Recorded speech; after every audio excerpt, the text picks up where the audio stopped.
ดีพี่น้องมื้อนี้มาพอกับน้องอ้วนอีกแล้วพี่น้องนี่กะเขาสิพาไปเบิ่งบรรยากาศเนาะเฮือนเนาะมานั่งลิ้นวิวเฮือนเนาะไปพี่น้องเดี๋ยวเราไปนั่งลิ้นนำกันเนาะบรรยากาศรอบๆพี่น้องตะเวนไกลสิตกดินเนาะแต่ถือว่าสิงามปานใดก็บ่คือบ้านเฮาดอกผู้อยู่ว่าบ้านใหญ่เนาะหลังเฮือนใหญ่ๆแต่ว่าบ่คือบ้านเฮาอืม นั่นก็จะเป็นถนนใหญ่เนาะเป็นบ่อรถผ่านเป็นถนนใหญ่แต่ว่าเฮาบ่มักออกเพราะว่ามันมีรถใหญ่เฮาอีกอย่างเฮาก็บ่เคยออกถนนเนาะย่านรถช่วงสงกรานต์เฮาก็บ่ได้ไปเที่ยวอยู่ไสยามมาลีพี่น้องเด้อบรรยากาศตอนค่ำพี่น้องเห็นแบบนี้คิดฮอดบ้านเลยแนมไปทางใดก็บ่มีหมู่เนาะตั้งแต่มาอยู่นี่บ่มีหมู่ใดพี่น้อง อันนี้แม่นทางหลังเฮาเนาะอันนี้ทางหลังตอนค่ำก็จะเงียบสงบแบบนี้เนาะแต่ว่าถ้าออกไปถนนใหญ่มันก็จะมีเสียงตูเสียงเพลงอันนั้นมันทางหน้าเนาะทางหัวออกโอ้อีก3 เดือนก็จะได้เมื่อเนาะยังโดน สำหรับเฮายังโดนแต่ว่าสู้เอาเมื่อไปเฮาก็บ่มีเวียกเฮ็ดเนาะเวียกบ้านอันยังแต่ปลูกข้าวเนาะแต่ก็แล้วเพราะว่าพ่อแม่เฮาก็จ้างคนแล้วเนาะเฮาส่งเงินเดือนเฮานั่นแหละเฮาเบิกล่วงหน้านี่ก็ให้แม่เฮาจ้างคนก่อนเพราะว่าอยากให้มันทันฝนนะย่านฝนตกเพราะว่าเดือน6ยังบ่ฮอดเดือน6นะฝนตกเต็มหัวปีเลยปีนี้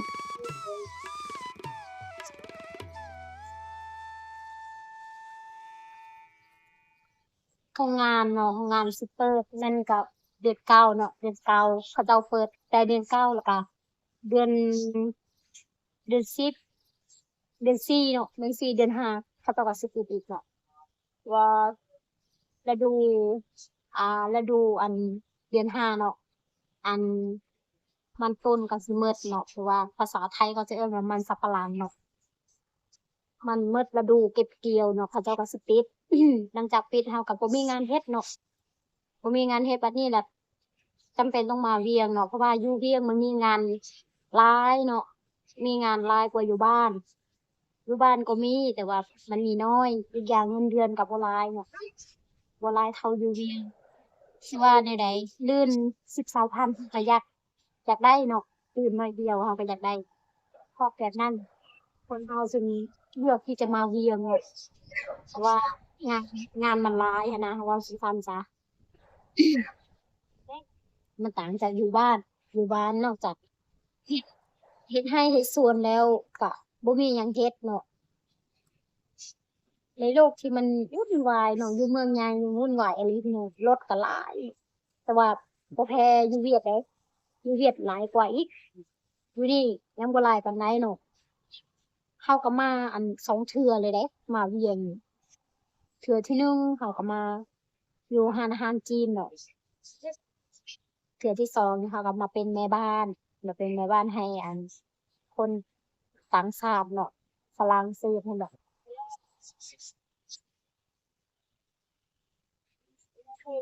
มาอยู่ไสเขาก็แพงเราสิเว้าว่าเรื่องเจ้านายนี่น่ะสิเว้าบางคนมาเฮ็ดเวียกเจอเจ้านายบ่ดีก็มีได้พี่น้องเพราะว่าเราก็โชคดีได้มาเฮ็ดเวียกอันสองเทื่อเนาะเราก็เจอแต่เจ้านายใจดีเนาะถือว่าโชคดีเขา ก็คือสิเว้านี่น้องเฮามาเฮ็ดเวียกตอนนั้นน่ะมาพร้อมเฮาเนาะมาพร้อมเฮาแล้วบัดไปเจอเจ้านายบ่ดีสิเมื่อก็เมื่อบ่ได้ลำบากอีกอย่างเฮาก็บ่มีอ้ายน้องอยู่เวียงเนาะจักสิพึ่งพาไผดีสิเมื่อก็เมื่อบ่ได้เขาเจ้าบ่ให้เงินยาก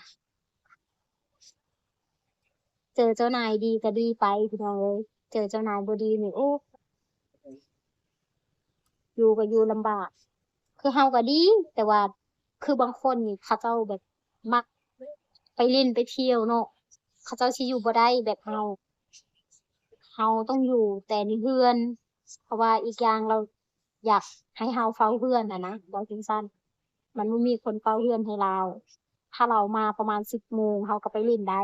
แต่ว่าเวลา10 โมงเฮาก็อยากนอนแล้วไปเล่นบ่ได้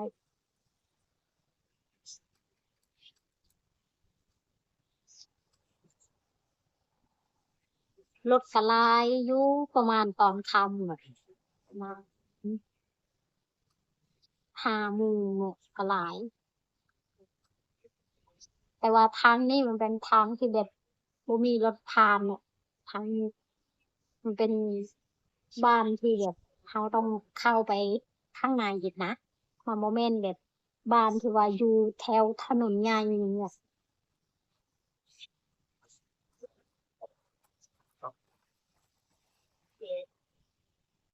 สำหรับคลิปนี้ก็ขอจบเพียงเท่านี้ก่อนพี่น้องถ้าว่าผิดพลาดประการใดก็ต้องขอโทษขออภัยนะพี่น้องหลายๆพี่น้อง